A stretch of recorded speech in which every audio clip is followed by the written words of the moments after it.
Financial literacy. Start. Section 1. Money, money everywhere. Welcome. Let's go. Hi, I'm Sam and this is Nina. We're here to help you learn all about money. Money is around us every day. We are wearing, eating, and drinking things that money buys. We are influenced to make buying decisions by advertising, our family, and even our cultural heritage. How do you know if you're making a good financial decision? That's what we're going to investigate. The psychology of advertising. Let's go. Businesses exist to make money. They market or advertise to us so that we will want to buy their product or service.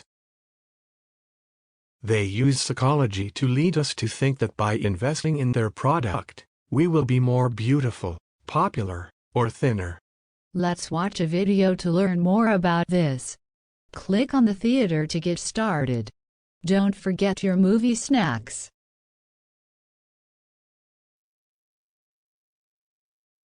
Researchers have been studying the factors that influence us to say yes to the requests of others for over 60 years. And there can be no doubt that there's a science to how we are persuaded. And a lot of this science is surprising. When making a decision, it would be nice to think that people consider all the available information in order to guide their thinking. But the reality is very often different. In the increasingly overloaded lives we lead, more than ever, we need shortcuts or rules of thumb to guide our decision-making. My own research has identified just 6 of these shortcuts as universals that guide human behavior.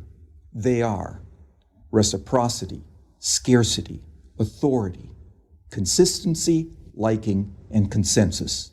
Understanding these shortcuts and employing them in an ethical manner can significantly increase the chances that someone will be persuaded by your request. Let's take a closer look at each in turn. So, the first universal principle of influence is reciprocity. Simply put, people are obliged to give back to others the form of behavior, gift, or service that they have received first. If a friend invites you to their party, there's an obligation for you to invite them to a future party you are hosting. If a colleague does you a favor, then you owe that colleague a favor. And in the context of a social obligation, people are more likely to say yes to those that they owe. One of the best demonstrations of the principle of reciprocation comes from a series of studies conducted in restaurants. So the last time you visit a restaurant, there's a good chance that the waiter or waitress will have given you a gift, probably at about the same time that they bring your bill. A liqueur perhaps, or a fortune cookie, or perhaps a simple mint. So here's the question. Does the giving of a mint have any influence over how much tip you're going to leave them? Most people will say no, but that mint can make a surprising difference. In the study, giving diners a single mint at the end of their meal typically increased tips by around 3%. Interestingly, if the gift is doubled and 2 mints are provided, tips don't double. They quadruple, a 14% increase in tips. But perhaps most interestingly of all is the fact that if the waiter provides 1 mint, starts to walk away from the table, but pauses, turns back, and says, "For you nice people, here's an extra mint," tips go through the roof. A 23% increase, influenced not by what was given, but how it was given. So the key to using the principle of reciprocation is to be the first to give and to ensure that what you give is personalized and unexpected. The second universal principle of persuasion is scarcity. Simply put, people want more of those things they can have less of. When British Airways announced in 2003 that they would no longer be operating the twice-daily London-New York Concorde flight because it had become uneconomical to run, sales the very next day took off.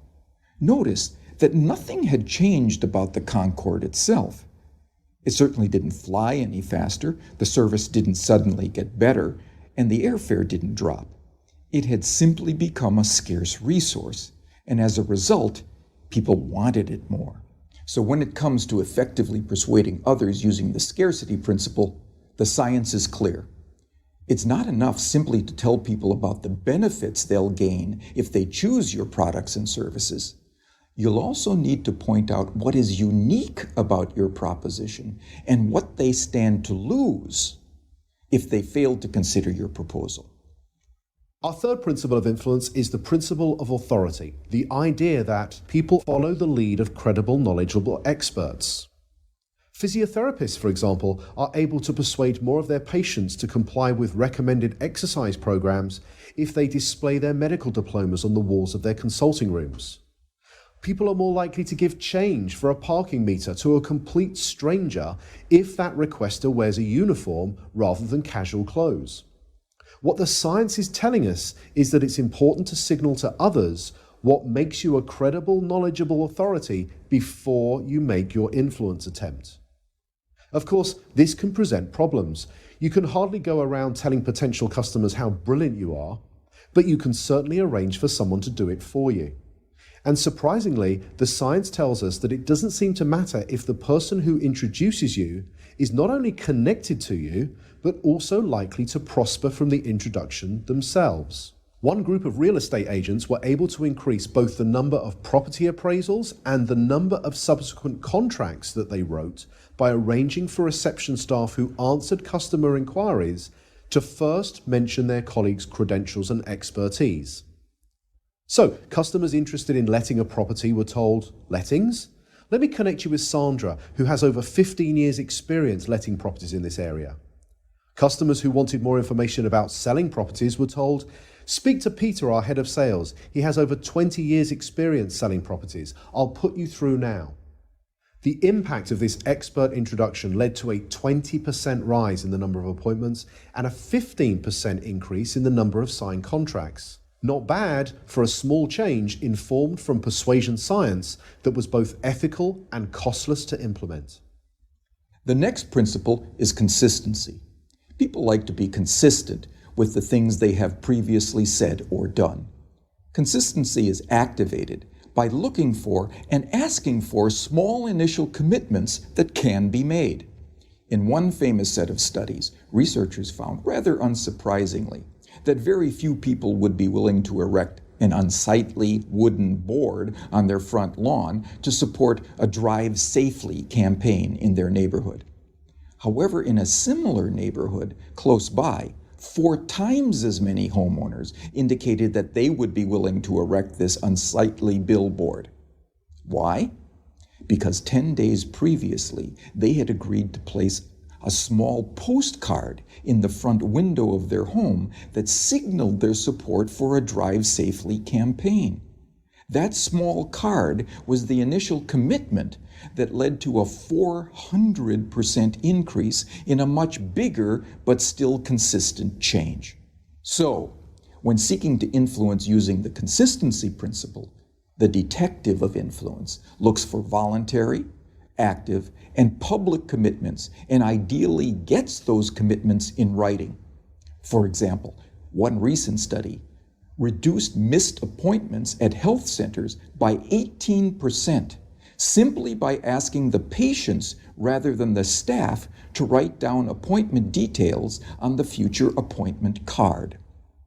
The fifth principle is the principle of liking. People prefer to say yes to those that they like. But what causes one person to like another? Persuasion science tells us that there are 3 important factors. We like people who are similar to us, we like people who pay us compliments, and we like people who cooperate with us towards mutual goals.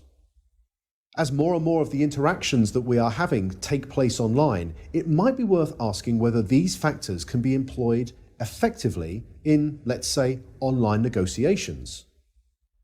In a series of negotiation studies carried out between MBA students at 2 well-known business schools, some groups were told, "Time is money, get straight down to business." In this group, around 55% were able to come to an agreement. A second group, however, were told, "Before you begin negotiating, exchange some personal information with each other. Identify a similarity you share in common, then begin negotiating." In this group, 90% of them were able to come to successful and agreeable outcomes that were typically worth 18% more to both parties. So to harness this powerful principle of liking, be sure to look for areas of similarity that you share with others and genuine compliments you could give before you get down to business. The final principle is consensus. Especially when they are uncertain, people will look to the actions and behaviors of others to determine their own. You may have noticed that hotels often place a small card in bathrooms that attempt to persuade guests to reuse their towels and linen. Most do this by drawing a guest's attention to the benefits that reuse can have on environmental protection. It turns out that this is a pretty effective strategy, leading to around 35% compliance. But could there be an even more effective way? Well, it turns out that about 75% of people who check into a hotel for 4 nights or longer will reuse their towels at some point during their stay. So what would happen if we took a lesson from the principle of consensus and simply included that information on the cards and said that 75% of our guests reuse their towels at some time during their stay, so please do so as well. It turns out that when we do this, towel reuse rises by 26%. Now imagine the next time you stay in a hotel, you saw one of these signs. You picked it up and you read the following message. 75% of people who have stayed in this room have reused their towel. What would you think? Well, here's what you might think. I hope they're not the same towels. And like most people, you'd probably think that this sign will have no influence on your behavior whatsoever. But it turns out that changing just a few words on a sign to honestly point out what comparable previous guests have done was the single most effective message, leading to a 33% increase in reuse. So, the science is telling us that rather than relying on our own ability to persuade others, we can point to what many others are already doing, especially many similar others.